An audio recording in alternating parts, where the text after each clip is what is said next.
एकांत स्थल में कुछ देर बैठने का अभ्यास करना चाहिए। एकांत सुखमासिताम 24 घंटे में 48 मिनट का तो रख ही लो शांत एकांत अपने कमरे में। शयन के समय आधा पौन घंटा अगर आप निकाल पावे बड़ा आनंद आएगा। 24 घंटे आप सेवा दिनचर्या में लगे, आधा घंटे निकाल लो या 48 मिनट शांत बैठ जाओ। बिल्कुल कोई माला नहीं, कोई क्रिया नहीं, बिल्कुल आप इस बात को देखना करके शांत बैठो। पहले बैठ जाओ। अब देखो आपका मन कहां है, तत्काल देखिए। जो ही शांत बैठे, अब है कहां? जो सामने रूप आ रहा है, चाहे वो वस्तु हो, व्यक्ति हो, स्थान हो, उसमें तुम्हारी ममता है, उससे तुम्हारा संबंध है। वस्तु, व्यक्ति, स्थान, प्रभु आ रहे हैं कि संसार का कोई वस्तु, व्यक्ति, स्थान आ रहा है? यदि कोई संसार का वस्तु, व्यक्ति, स्थान आ रहा है तो तत्काल उसमें भगवत भावना करो, या वहां से हटा के तत्काल अपने गुरु मंत्र में लगाओ। शांत एकदम बैठो। अब उस समय जांच करो कितनी बार किसका रूप आया। प्रभु का कितनी बार आया, संसार, और जिसका जितनी बार आया उससे अधिक नंबर देखिए कि 5 बार तो उस पुरुष का आया, 5 बार उस स्त्री का आया, और एको बार प्रियाजू का नहीं आया। इसका मतलब अभी प्रियाजू में हमारा मन नहीं लगा, अभी यहां स्त्री, पुरुष में, वस्तु में, व्यक्ति में, स्थान में लगा। जांच करो और हृदय में पश्चाताप करो। धिक्कार है, इतना समय हो गया, एक बार भी प्रियालाल का रूप नहीं आया। यही सांसारिक रूप आ रहे हैं, ये सांसारिक वस्तुएं आ रही। धिक्कार है हमारे मन को, धिक्कार है हमारे जीवन को। ये हम आपको आंतरिक बात कह रहे हैं। पूज्य भाई जी महाराज, जिस समय मन को धिक्कार दिया जाता है, जलन होती है, जब जलन होती है तो निर्मल होता है, निर्मल होता है, निष्पाप होता है, मल भस्म होता है। जो ताप अंदर मन में होता है प्रायश्चित का, उससे। अब बार बार सामने आपको जो गुरु मंत्र मिला है उसको लिखिए। कोई माला नहीं, बहुत आराम से, कोई जल्दीबाजी नहीं, 1 मिनट में 1 बार लिखेंगे। यहां कोई संख्या हम नहीं बोल रहे, यहां कोई आपको नहीं कि 108 बार करना है कि 50 बार करो, 5 बार करो केवल। हम कह रहे 5 बार आराम से लिख रहे हैं। शांत बैठे, खूब आराम से। बढ़िया रा, बहुत बढ़िया धा, राधा, राधा, राधा। आप देख लीजिए, अब ये भाग जहां रहा है, पकड़ो कहां भाग के जा रहा है। इस वस्तु से क्या संबंध है, इस व्यक्ति से क्या संबंध है, कितनी बार इसको छुआ है, देखा है, भोगा है, मिले हैं, सूंघा है, कितनी जन्मों में। धिक्कार तुझे मन, जो तू राधा नाम को छोड़कर, प्रियाजू के इस अमृत में नाम को छोड़कर भाग रहा है। फिर उसे लाओ नाम में, फिर लाओ नाम में। आप देखिएगा एक दिन उसी रा और धा के बीच में प्यारी जो और प्यारे जो मुस्कुराते दिखाई देंगे। देख लेना। एक समय 24 घंटे में ऐसा निकालो जिस समय आप अपनी अंतःकरण की वृत्ति को बार बार बाहर जाते हुए घसीट कर अंतर में लगाओ। हर समय साधन में लगे हो, लेकिन एक समय इतना साधन कर, जो गृहस्थी में हम कह रहे हैं 10 मिनट शुरू करो भाई। 10 मिनट से 10 मिनट शांत होकर बैठ जाओ। 10 मिनट बैठने में क्या परेशानी, उस समय जांच करो। जहां जहां मन जाए वहां से हटाकर नाम में लगाओ। बार बार सुंदर स्वर्णिम अक्षरों से नाम लिख रहे, रंग बिरंगे अक्षरों से, रा और रंग से, बड़ी आ की मात्रा और रंग से, धा और रंग से, बड़ी आ की मात्रा और रंग से, ऊपर के ऐसे खेलो। मन को खिलाओ, राधा नाम में खिलाओ, डुबाओ इसमें। आप देख लेना, हमारी बात को समझ लो। केवल ये वो बात कह रहे हैं जो आपको प्रियाजू के रूप के ध्यान में डुबो देगी। यही राधा नाम रूप प्रकाशित करेगा। तेरो रूप कहे तने आवे, श्री हरिवंश कछुक जस गावे, वो रूप ही प्रकाशित कर देगा। तो कह रहे शून्य स्वेवाव काशेषु, एकांत स्थल में जहां आपको विक्षेप न पड़े। ऐसी वृत्ति के समय अगर आपको कोई शोरगुल सुनाई दे रहा हो, आपका अभ्यास दृढ़ नहीं, तो एक रुई को ऐसे कपड़े में करके, महीन कपड़े में 2 बना लो, ऐसे लगा लो, कान में लगा लो, आवाजें नहीं जाएगी। अब ध्यान करो, देखो साधन की प्रणाली। और जब अपने साधन की बात होती है ना, तो आप हजारों अलग अलग आवाज करो तो हमें बस इतना समझ में आएगा कि चिड़िया चहचहा रहे हैं, आवाजें निकलनी, बस हमारे लक्ष्य में कोई अंतर नहीं पड़ने वाला। और अगर डूबना हो गया तो आवाज भी खत्म, श्रवणेंद्रिय होते हुए भी शोरगुल नहीं सुनाई देगा। पर प्रारंभिक दशा में ऐसा चाहिए। अगर आपको बार बार विक्षेप हो रहा हो, विक्षेप तो इतना कि घड़ी का टक टक भी बर्दाश्त नहीं होता, मन है ध्यान में बैठे ना, वो पहली बार एक खिड़की खुला है, खिड़की खुला है, खिड़की, अब उठो, पहले खिड़की बंद करके आओ। ये इसको बैठते ही देख लो कि कोई ऐसा प्रश्न तो नहीं कर रहा कि हमको कोई बात हो, उसको निपटा दो पहले। हम सबसे पहला काम करते थे, अगर राधा वल्लभ जी के दर्शन करने जाने हो, हमें इत्र खरीदना, तो सबसे पहला काम हम इत्र खरीदेंगे। क्यों? ये दर्शन नहीं करने देंगे, इत्र खरीदना है। बार बार कहेगा इत्र हमें दर्शन में नहीं डूबने देगा, तो पहले हम वो काम सब कर लेते थे जो राधा वल्लभ जी के दर्शन के बाद कर रहे हैं। अब दर्शन में तो केवल दर्शन। ऐसे ही जब हम ये जो 20 मिनट, 30 मिनट, 40 मिनट समय की बात करें, इसमें जब आपको समय देना हो तो कृपया मन के लिए कोई काम मत छोड़ना, वो बिल्कुल फुर्सत वाला। इसलिए हम कह रहे हैं सोने जाने के समय कि अब हम शयन करने जा रहे हैं, उस समय आप समय दीजिए। और अगर ये पहले ही बार में कह दे कि अमुक अमुक अमुक, तो तुरंत सुधार दीजिए, नहीं पूरे ध्यान में वही चलाएगा। वो बहुत बहुत ही विघ्नकारी रहता है जब तक निर्मल नहीं हो जाता। और जिस समय नाम पकड़ने लगता है, ऐसा आनंद आता है कि केवल रोने का मन करता है। आप इसको करिएगा जरूर, एकांत स्थल पे करिएगा। और जब ये करने करे तो कान में श्रवण होता रहता है, शोरगुल। तो ये हमने किया है प्रारंभ में, रुई में ऐसे, और एक महीन कपड़ा का बना के ऊपर कपड़ा से ऐसे, और ऐसे खूब ठास के भर ले, अब आवाज चली जाएगी, अब अंदर राधा राधा राधा, आनंद आएगा। ये प्रारंभिक है, आगे चल के इनकी जरूरत नहीं पड़ती अंतर्मुख होने पर। तो एकांत स्थल में जब इस तरह से साधना की जाती है तो उपासक का चित्त भगवदाकार होने लगता है। कहने वही सच्चा सन्यासी है। वाग्दंड कर्मदंडश्च मनोदंडश्च ते त्रयः यस्यैते नियता दंडा सत्यदंडी महायतिः। श्री दत्तात्रेय जी महाराज कह रहे हैं वाग्दंड, जिसने वाणी को वाग्दंड मौन में स्थित कर दिया। वाग्दंड ये प्रपंच की वार्ता नहीं बोलनी, भगवद वार्ता केवल बोलनी। वाणी को दंडित करो, ये बहुत चटर चटर प्रपंच की बातें करती, नाम जपने में इसको थकान लगती है, प्रपंच की बातें करने में नहीं। इसलिए इसको मौन के द्वारा वाणी को शासन में रखो, या तो भगवत चर्चा या मौन। दूसरा कर्मदंड, जो सन्यासी होता है वो निष्कर्म अवस्था की तरफ बढ़ता है। प्रापंचिक कर्मों को करते हुए भगवान नाम स्मरण करके यदि कर्म समर्पण कर दिया जाए तो वही गति प्राप्त होती है। ये तो सर्वाणि कर्माणि मयि सन्न्यस्य मत्पराः, प्रापंचिक कर्म है, व्यापार नौकरी आदि नाना प्रकार के। लेकिन इन कर्मों को भगवत स्मरण करते हुए किया जाए, भगवत समर्पित कर दिया तो वही गति प्राप्त होती है जो निष्कर्म अवस्था तो प्राप्त सन्यासी की होती है। 3 दंड होते हैं, वाग्दंड, और एक होता है कर्मदंड, शरीर को निश्चेष्ट रखना, निष्क्रिय रखना, और मनोदंड, मन को निसंकल्पित रखना, कोई संकल्प न बनना। इससे संन्यास भाव को प्राप्त महापुरुष की अवधूत स्थिति तक पहुंचने का यह रास्ता है।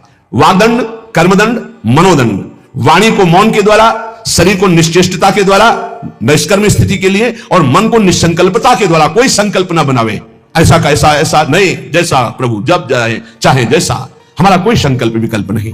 वाणी से भगवत चर्चा, शरीर से भागवतिक कर्म, नहीं तो संसारिक विरत बहुकर्मा, निरत निरंतर सज्जन धर्मा।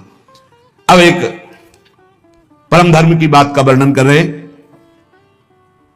गृहस्थ धर्म में जैसे है, या जिनके पास बहुत अर्थव्यवस्था है, उनको चाहिए कि गौ सेवा से बहुत जल्दी शरीर पवित्र होता है, हृदय भी पवित्र होता है, और गोविंद भी प्रसन्न होते हैं।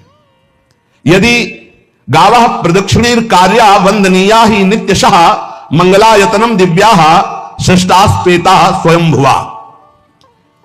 यदि गाय घर में पाली जाए या गौशाला खोली जाए और गौओं की सेवा की जाए, जिनके पास अर्थ है, भाव है, भगवान स्वयं श्री कृष्णचंद्र जी ने गौ सेवा स्वीकार की, गौवें चराई। गौओं की परिक्रमा करने से, जैसे आप प्रभु के बिहारी जी के मंदिर की 4 परिक्रमा करें तो जो फल आपको मिलेगा, वही गाय की 4 परिक्रमा कर ले तो आपको प्राप्त हो जाएगा। गौ की प्रदक्षिणा से, गावः प्रदक्षिणी कार्या वंदनीया ही नित्यशः, जो रोज गाय को प्रणाम करता है और गाय की प्रदक्षिणा करता है तो भगवत प्रदक्षिणा का उसे फल प्राप्त होता है। जहां गौवें विराजमान होती हैं वो बड़ा पवित्र दिव्य तीर्थ स्थल माना जाता है। गौवें जहां विराजमान रहती, गौशाला में भजन करे तो कई गुना बढ़कर के प्राप्त होता है। स्वयं ब्रह्मा जी ने गौओं को दिव्य गुणों से विभूषित बनाया है। अप्यागाराणि विप्राणाम देवतायतनानि च यद गोमयेन शुद्ध्यन्तिम किम ब्रूमो हृदिकम ततः। गाय के गोबर से जहां लेपा जाता है वहां जिस देवता का आह्वान करोगे वही देवता आकर विराजमान हो जाएगा। अपवित्र भूमि में भी यदि गाय के गोबर का लेप कर दिया जाए तो परम पवित्र मानी जाती है। गाय बहुत पवित्र, जहां वो बैठती है, जहां वो मूत्र त्याग करती, गोबर त्याग करती, वो स्थान तीर्थ तुल्य पवित्र माना जाता है। भगवान जब गाय के पीछे पीछे चलते तो गोरज उड़कर उनके मस्तक पर विराजमान होती, उनके मुखार बिंदु पर विराजमान होती। बाल गोविंद के अनिष्टों को दूर करने के लिए गाय के पूंछ को उनके ऊपर ऐसे झाड़ा देती थी मैया। जब गुरुमंत्र वैदिक सिद्धांत से दिया गया था पहली बार, तो पंचगव्य पिलाया गया था। गोमूत्रम गोमयम क्षीरम दधि सर्पिस तथैव च गवाम पंच पवित्राणि पुनंति सकलम जगत। कितना भी बड़ा पापी हो, अगर पंचगव्य पिलाया जाए तो वो वैदिक मंत्रों को स्वीकार करने लायक हो जाता है, पवित्र हो जाता है। पंचगव्य में 5 चीजें गाय की होती है। गाय का मूत्र, गाय का गोबर, गाय का दूध, गाय का दही और गाय का घी, ये 5 मिलाकर पंचगव्य में पिलाया गया था। पहली बार जब वैदिक मंत्र दिया गया था, तो पंचगव्य बनवाया था गुरुदेव भगवान ने सन्यास, और वो पिलाया था। ये पंचगव्य पिलाने से अपवित्रता का नाश होकर पवित्रता का संचार होता है। इसलिए धन्य है उनका जीवन जो गौ सेवा परायण है, भगवत भाव से गाय में साक्षात भगवान का भाव रखकर गौ सेवा करते हैं। त्रिषिता गौर गृहे बद्धा गेहे कन्या रजस्वला देवशास्त्र सन्निर्माल्य हंति पुण्यम पुराकृतम। यदि घर में गाय बंधी है और भूखी है और प्यासी है तो तुम्हारे सारे पुण्य नष्ट हो जाएंगे। अगर घर में रजस्वला कन्या बहुत काल तक है और उसका विवाह आप नहीं कर रहे हैं तो आपके सारे सुकृत नष्ट हो जाएंगे। यदि घर में ठाकुर जी विराजमान और कर का पहनाया हुआ माला सुबह तुमने देख लिया तो तुम्हारे सारे पुण्य नष्ट हो जाएंगे, क्योंकि शयन कराते समय तुमने उतारा नहीं, अर्थात तुम सेवा में प्रमाद करते हो। तो देवतास्त्र सन्निर्माल्य हंति पुण्यम पुराकृतम। जैसे सुबह श्रृंगार किया तो रात्रि के शयन के समय वो हटा लेने चाहिए माले। जब हम शयन कराते हैं तो भले पुष्प शैया पे शयन कराएं पर माला नहीं धारण कराएं। श्रृंगार का माला अगर दूसरे दिन दर्शन किए कि वो पहने ठाकुर जी तो तुम्हारे सुकृत नष्ट हो जाएंगे। गाय बंदी हो घर में, वो प्यासी है और भूखी है, तुम्हारे सुकृत नष्ट हो जाएंगे। त्रिषिता गौर गृहे बद्धा, क्योंकि तुम्हारे पास है, सेवा करना चाहिए। यो वै गाम प्रतिसिद्धेन तो चरंतिम च स्वत्रणम नरहा तस्य पूर्वे च पितरा कंपन्ते पतनोन्मुखा। यदि गाय हरी हरी घास चर रही कहीं और तुमने डंडा ऊपर प्रहार किया, लाठी मारी, तो तुम्हारे पितर खोपड़ी के बल नरक जाने के लिए तैयार हो गए। ये लिखना है, चरंतिम स्वम तृणम नरहा तो तस्य पूर्वे च पितरा कंपन्ते पतनोन्मुखा। इसीलिए क्या भारत से कहीं किसी की तुलना हो सकती है जहां गौ को माता की पदवी दी गई, जहां गौ को हम आराध्य देव के रूप में मानते हैं, आराधना करते हैं। गौ रक्षा, गौ सेवा, ये बहुत बड़ा इसमें छुपा हुआ है। स्वयं भगवान अवतरित होकर गौ रक्षा, जब गाय के रूप में पृथ्वी रमाती तो भगवान का अवतार हुआ है। बड़ा विचित्र समय आता चला जा रहा है कि अब आधुनिक यंत्रों की ऐसी सेवाएं हो गई बड़ी बड़ी कि अब ना बैल की जरूरत है और ऐसे दूध की महंगाई बन गई कि अब देसी गाय 2 लीटर 3 लीटर 4 लीटर और ऐसी ऐसी कि 20-20 25-25 लीटर दे तो कौन देसी गाय को। तो गौओं का सेवा का भावना शास्त्र आज्ञा करता है कि जो प्रतिदिन अग्रग्रासे परोभावा कर्तव्यो भक्ति तोन्महम अकृत्वा स्वयं आहारम कुर्वम नापनोति दुर्गतिम। जो ही तुम्हारे गृहस्थ में घरों में पहले होता था, अब तो भगवान जाने, जे ही पहली रोटी तवा में गई तो वो निकाल करके पक्की रखी जाती थी गौ ग्रास के लिए, पहला रसोई में। तो इसमें लिखा प्रतिदिन स्वभोजनम, पहले स्वयं भोजन न करके गाय के लिए ग्रास निकालना चाहिए। तो जिनके पास अर्थव्यवस्था जो गृहस्थ धर्म में है या जिनके पास अर्थ है, कुछ रोज 1 रुपया निकालो। हम कह रहे रोज निकालो तो महीने में 30 रुपया होते, 30 रुपया में एक गाय को हरी घास तो एक टाइम पवा ही सकते हो ना, बहुत नहीं है तो 1-1 रुपया निकाल के अगर एक गाय को चारा दोगे तो एक बार का भोजन तो हो ही सकता है। 30 रुपया में हरी घास जाकर के उसकी एक बार तो पवा दोगे ना। अग्रग्रासे परोभावा कर्तव्य भक्ति तोन्महम, भक्ति पूर्वक गाय को 1 ग्रास भोजन में 1 रोटी तो निकालना चाहिए गाय के लिए, ऐसा शास्त्र आज्ञा कहता है। जो ऐसा करता है तो अकृत्वा स्वयमाहारम कुर्वन् नाप्नोति दुर्गतिम, अपने आहार से 1 रोटी निकालकर गाय को देता है और स्वयं 3 रोटी भले पाले 1 रोटी गाय को दे दी तो बोले उसकी दुर्गति नहीं होगी, अर्थात उसके अंदर भाव बढ़ता चला जाएगा भगवान की भक्ति में। और तेनान्नयो हुता सम्यक पितरश्चापितर्पिता देवास्त्र पूजितास्तेन यो ददाति गवान्हिकम। जो प्रतिदिन गौग्रास निकालता है, अर्पित करता है, तो उसको अग्निहोत्र करने का फल मिलता है, उसके पितरों को तृप्ति मिलती है और समस्त देवताओं के पूजन का फल मिल जाता है जो गौग्रास निकालता है। यो वै ताड्यते यस्त्याधेनुम मर्त्यो विमूढ़धि। जो मूर्ख मनुष्य, जैसे अब गाय दूध नहीं दे रही, मार डंडे मार रहे हैं, इंजेक्शन लगा रहे हैं, ऐसे वैसे कर रहे हैं, उसको ताड़ना दे रहे हैं, तो बोले जो मूढ़ बुद्धि मूर्ख मनुष्य, यो वै ताड्यते यस्त्याधेनुम मर्त्यो विमूढ़धि, वो गाय को लाठी से मारता है, डंडे से मारता है, हाथों से मारता है, तो धर्मराजस्य नगरे सा याति करवर्जिता। धर्मराज जी पहले अपने नरक में ले जाकर के उसके कहते थोड़े थोड़े तिल करके पहले इसके हाथ काटो, मरना है नहीं वहां, अब आराम से थोड़े थोड़े पहले हाथ वर्जिता है, इन्हीं हाथों से गाय को मारा था ना, तो ऐसे थोड़ा थोड़ा काटा जाता है उसके हाथ, कर वर्जिता, उसके दोनों हाथ काट करके थोड़े थोड़े। यो वै दंसान वार्यति तस्य पूर्वे कथात कहा नृत्यंत सवादिस्मास तरिष्यति भाग्यवान। जो गौ के शरीर को स्नान कराता है, गौ के शरीर को कीट आदि से मच्छर आदि से रक्षा करता है और खूब अच्छा पदार्थ गौ, केवल दूध के लोभ से नहीं, ये हम गौ सेवा की बात कर रहे हैं, ये कि नहीं हमें 10 लीटर दूध देती तो हाथ फेराओ, जब दूध नहीं देती है तो चारा भी ठीक से नहीं दे रहे, और उसके ये स्वार्थी हो। गौ सेवा का बात नहीं, वो दूध का लोभी केवल व्यापार की बात करता है। गौ सेवा का तात्पर्य है गौ सेवा केवल खूब बछड़े को पिला दिया प्रसाद रूप से, जो दूध मिला उसका अपने सेवन की, वो बात तो अलग है। अब बछड़े को तो जरा सा केवल पिन्हाने के लिए कर दिया और खूब सारा दूध लीटर में नाप करके जा रहा है, और उस समय तक तो खवाओ पियाओगे ही खूब अच्छे से। उसके बाद जब दूध देना बंद किया तो उसका आदर सत्कार खत्म, खोल के बाहर ऐसे वो प्लास्टिक खाते घूम रही है, तो ये गौ सेवा नहीं मानी जाएगी, वो स्वार्थ पूर्ति मानी जाएगी। जो सदैव गौ सेवा करता है, उसके दांत मच्छर हटाता है, स्नान कराता है, पीठ में हाथ फेरता है, उसके पूर्वज जो पितर होते हैं वो नाच पड़ते हैं, उनका मंगल होना शुरू हो जाता है कि हमारे वंश में गौ सेवक पैदा हुआ, बड़ा भाग्यवान है, और वो गौ के द्वारा हमें तार देगा, ऐसा भाव। गौ सेवा हमारे सनातन धर्म में बहुत बड़ा स्थान गौ सेवा का है। पर एक बात ध्यान रखें, इन सब सेवा का फल है भगवान के चिंतन में निरंतर वृत्ति डूब जाए। हमारी एक एक वृत्ति, एक एक क्षण भगवान के चिंतन में डूब जाए। अगर नहीं तो हम आपको उत्तर दे रहे हैं। कल प्रश्न हुआ था कि क्या गौ सेवा के बिना मुक्ति मिल सकती है? क्या महाराज नृग जैसा कोई गौ सेवक हुआ है दानी? भागवत में पढ़ लेना। करोड़ करोड़ गायों को, करोड़ों गौशालाएं थी, एक दो नहीं। इसलिए कह रहे हैं करोड़ों शब्द कि आप उसको कोई ज्यादा ना समझें।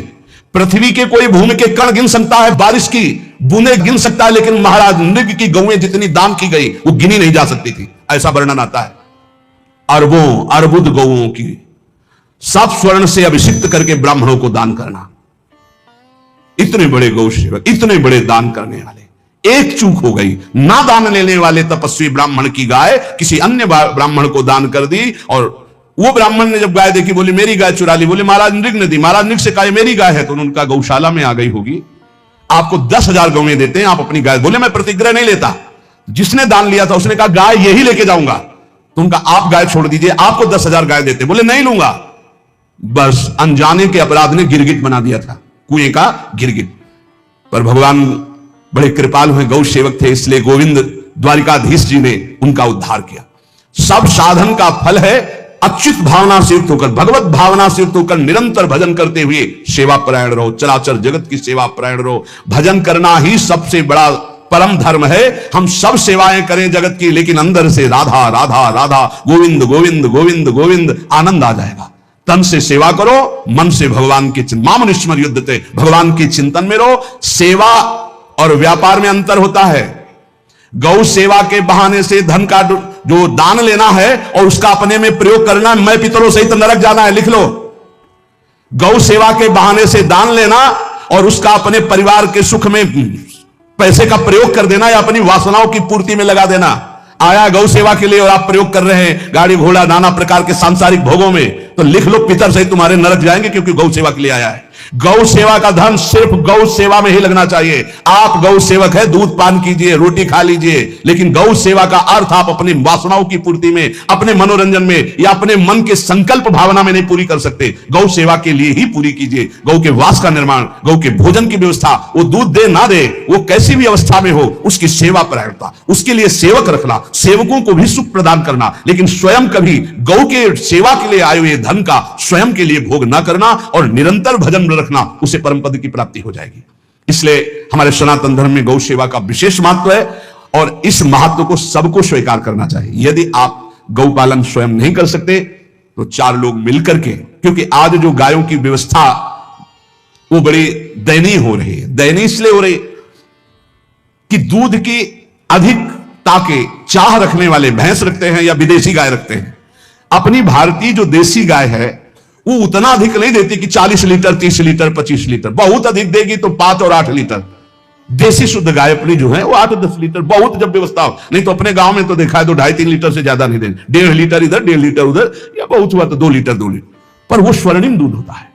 जो दूध की चाह रखने वाले जन थे अब वो गायों को नहीं रखते, देसी गायों को कोई बिरला ही रखता है।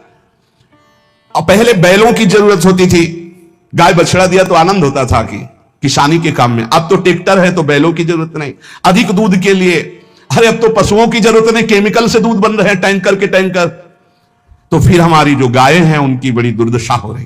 तो हमें चाहिए कि जो गृहस्थ जन हैं, धनी मानी जन हैं, या जिनके पास शरीर व्यवस्था, बौद्धिक स्तर, सेवा प्रायण, अर्थव्यवस्था, वो थोड़ा 4 गाय की व्यवस्था करके उनकी सेवा करें, क्योंकि हमारे सनातन धर्म का स्वरूप है, जहां मां पदवी दी गई है गांव को, गौ माता कहा गया है, गौ में समस्त देवता विराजमान है, गौ का बहुत बड़ा महत्व वर्णन किया गया धर्म शास्त्रों में। यहां तक कि जब कोई ऋषि नाराज होता था तो आगे गाय करके जाया जाता था, तो क्षमा हो जाती थी, गाय को देखते ही वो क्षमा कर देते थे। बहुत महिमा वर्णन की गई है गौ की। इसलिए जिसको भी अगर नहीं अर्थव्यवस्था है तो एक रोटी तो निकाल सकते हो ना, तुम्हारी रसोई में रोटी बने तो पहली रोटी निकाल लो, और आसपास जहां गाय बंधी हो तो उसको दे आओ जाकर, तो कम से कम धर्म का पालन हो जाएगा, गौ सेवा बन जाएगी।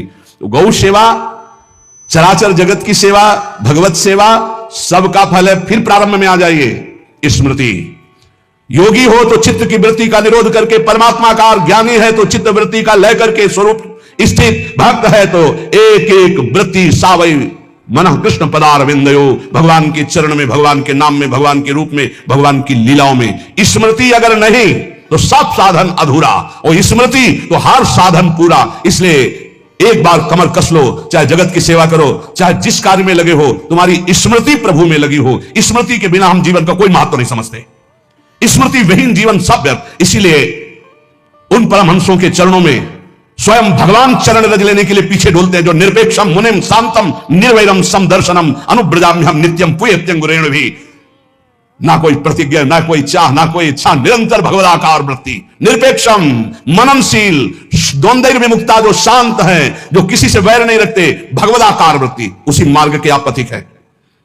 सर्वतो भावेन, अपने मन को समेट लो धर्म और कर्म दोनों से, और साब त्यज लोक धर्मान, और परम धर्म का सेवन करते हुए समस्त चराचर जगत को भगवत स्वरूप निरखते हुए इसी जन्म में परम पद को प्राप्त हो जाओ। सत्संग का सार हमारा शरीर है, इससे सेवाएं बने, हमारा मन है, इससे चिंतन बने, हमारी वाणी है, इससे लीला गुण का गायन करें, और हम स्वयं परमात्मा अंश हैं, परमात्मा स्वरूप है, ऐसी ठसक बनी रहे, जीवन मुक्त ही हो।